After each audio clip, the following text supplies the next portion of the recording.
From Iowa, Mr. Nunn, for 5 minutes.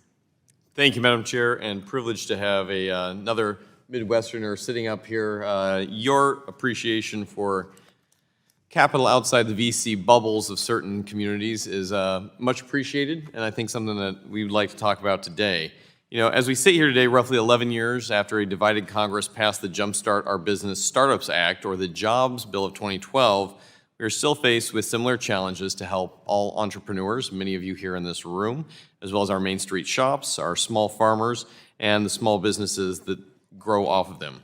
And unfortunately, my perspective, time and time again, DC has added costly bureaucratic red tape that interferes with my constituents' abilities to come here and serve well in this. The House is determined to reduce regulatory burdens for small businesses and entrepreneurs at home. In my great state of Iowa, a record number of more than 33,000 new businesses were started in the last year alone, post-COVID. It's our responsibility to provide adequate funding opportunities for those who take this amazing leap of faith, as you have on this panel today. So, Mr. Conwell, I'd like to begin with you. When the Jobs Act was passed, one of the things that critics were most afraid of was the law would dramatically weaken investor protections and increase fraud in the securities market. But 11 years on in the Jobs Act, those predictions have not come to pass. Congress has continued to work on bipartisan issues to build upon the Jobs Act. In your view, how would a small business and entrepreneurs today in a state like mine in Iowa benefit from some of the new bills we are considering today? Well, one, you're now allowing for angel investors to be more active. And when you're talking about rural parts of the country, or you're talking about states outside of the major tech hubs, Right. They're all funded and backed and supported by those local individuals. It's so important for the angel investors to have the ability to do more. Then when we talk about the ICANN Act, it allows for more newcomer investors to have more opportunities to raise capital. I wouldn't be able to raise capital if it wasn't for the Jobs Act and the 506C designation. And because of that, I now have investors in my fund from all over the country, and I am investing in companies from all over the country. Every investor is not going to do that, but it gives us the opportunity to have more investors with more ideas and more different ways to go about investing. I love that innovative spirit. Well done, and compliments on everything you've done there.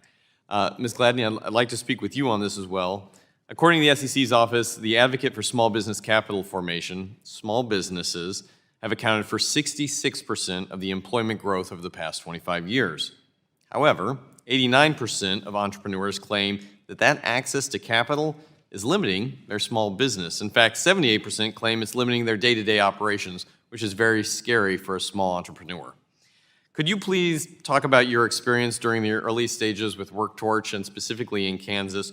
What was one of the most difficult parts for you to be able to start WorkTorch? Well, Congressman, thanks for your question. And I was born in Ames, Iowa, so fun fact. There you go, hot cyclone territory. Yes, you know, I appreciate that question, because I think so much we talk about startups and small businesses when they're past that 0 to 1 phase. That 0 to 1 stage is so difficult. So when my co-founder and my sister, Angela and I, when we decided to start WorkTorch, we had so many barriers when it came just to even knowing or understanding. It was very clear that we were outsiders. We didn't even know there was an ecosystem that existed. So of course we didn't know the players. We didn't understand the language. Right. We didn't understand any of that.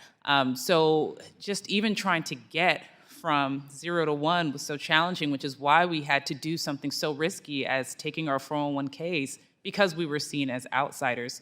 And so really, the more that we can support entrepreneurs in those earlier stages, I think unfortunately, a lot of businesses, they die in that 0 to 1 ideation stage. I would agree with you on that. So let me be quick in this, because I think this is an important thing for entrepreneurs like you across the country. As you know, Reg A, or the mini IPO offering process, is less intensive and less costly than the traditional initial public offering. Do you think, and based on your experience, it's time for Congress to revise Section A? Specifically, House Republicans are advocating that we raise the amount to $150 million from the current $50 million and include an inflation adjuster. Would this have helped you?